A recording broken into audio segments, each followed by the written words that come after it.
एक समय महर्षि श्री वेदव्यास जी हस्तिनापुर पधारे। उनका आगमन सुन महाराज धृतराष्ट्र उनको आदर सहित राजमहल में ले गए। स्वर्ण सिंहासन पर विराजमान कर चरणोदक ले उनका पूजन किया। श्री व्यास जी से माता कुंती तथा गांधारी ने हाथ जोड़कर प्रश्न किया, हे महामुने, आप त्रिकालदर्शी हैं, अत आपसे हमारी प्रार्थना है कि आप हमको कोई ऐसा सरल व्रत तथा पूजन बताएं जिससे हमारा राज्य, लक्ष्मी, सुख संपत्ति, पुत्र पोत्रादि व परिवार सुखी रहे।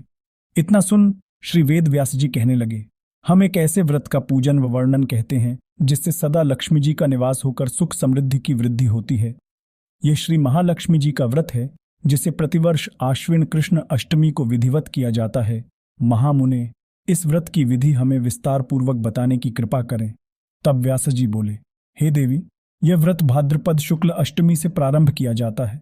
इस दिन स्नान करके 16 सूत के धागों का डोरा बनाएं, उसमें 16 गांठ लगाएं, हल्दी से पीला करें, प्रतिदिन 16 दूब व 16 गेहूं डोरे को चढ़ाएं। आश्विन कृष्ण अष्टमी के दिन उपवास रखकर मिट्टी के हाथी पर श्री महालक्ष्मी जी की प्रतिमा स्थापित कर विधि पूर्वक पूजन करें। इस प्रकार श्रद्धा भक्ति सहित महालक्ष्मी जी का व्रत पूजन करने से आप लोगों की राज्य लक्ष्मी में सदा अभिवृद्धि होती रहेगी। इस प्रकार व्रत का विधान बताकर श्री वेदव्यास जी अपने आश्रम को प्रस्थान कर गए। इधर समय अनुसार भाद्रपद शुक्ल अष्टमी से गांधारी तथा कुंती अपने अपने महलों में नगर की स्त्रियों सहित व्रत का आरंभ करने लगीं। इस प्रकार 15 दिन बीत गए। 16वें दिन आश्विन कृष्ण अष्टमी के दिन गांधारी ने नगर की सभी प्रतिष्ठित महिलाओं को पूजन के लिए अपने महल में बुलवा लिया।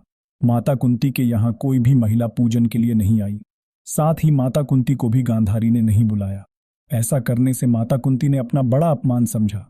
उन्होंने पूजन की कोई तैयारी नहीं की एवं उदास होकर बैठ गईं।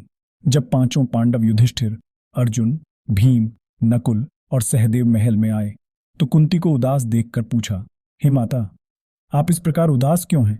आपने पूजन की तैयारी क्यों नहीं की? तब माता कुंती ने कहा, हे पुत्र, आज महालक्ष्मी जी के व्रत का उत्सव गांधारी के महल में मनाया जा रहा है। उन्होंने नगर की समस्त महिलाओं को बुला लिया और उसके 100 पुत्रों ने मिट्टी का एक विशाल हाथी बनाया, जिस कारण सभी महिलाएं उस बड़े हाथी का पूजन करने के लिए गांधारी के यहाँ चली गईं, लेकिन मेरे यहाँ नहीं आईं। यह सुनकर अर्जुन ने कहा, हे माता, आप पूजन की तैयारी करें और नगर में बुलावा लगवा दें कि हमारे यहाँ स्वर्ग के ऐरावत हाथी की पूजन होगी।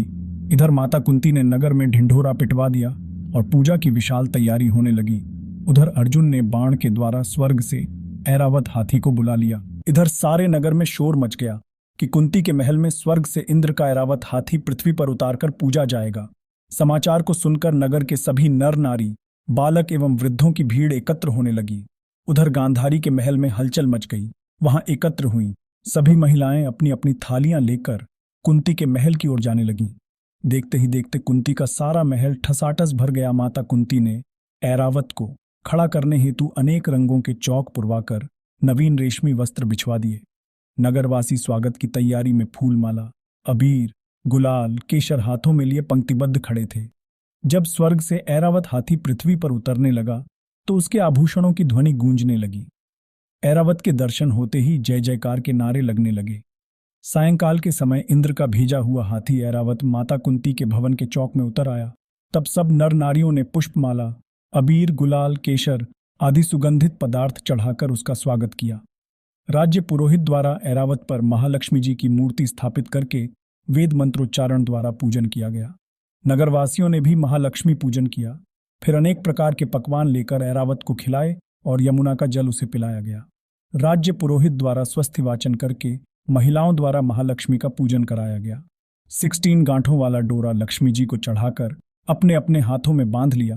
ब्राह्मणों को भोजन कराया गया। दक्षिणा के रूप में स्वर्ण आभूषण, वस्त्र आदि दिया गया। तत्पश्चात महिलाओं ने मिलकर मधुर संगीत लहरियों के साथ भजन कीर्तन कर संपूर्ण रात्रि महालक्ष्मी व्रत का जागरण किया।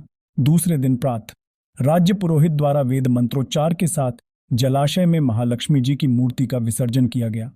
फिर ऐरावत को बिदाकर इंद्रलोक को भेज दिया। इस प्रकार जो स्त्रियां श्री महालक्ष्मी जी का विधि पूर्वक व्रत एवं पूजन करती हैं, उनके घर धन धान्य से पूर्ण रहते हैं तथा उनके घर में महालक्ष्मी जी सदा निवास करती हैं।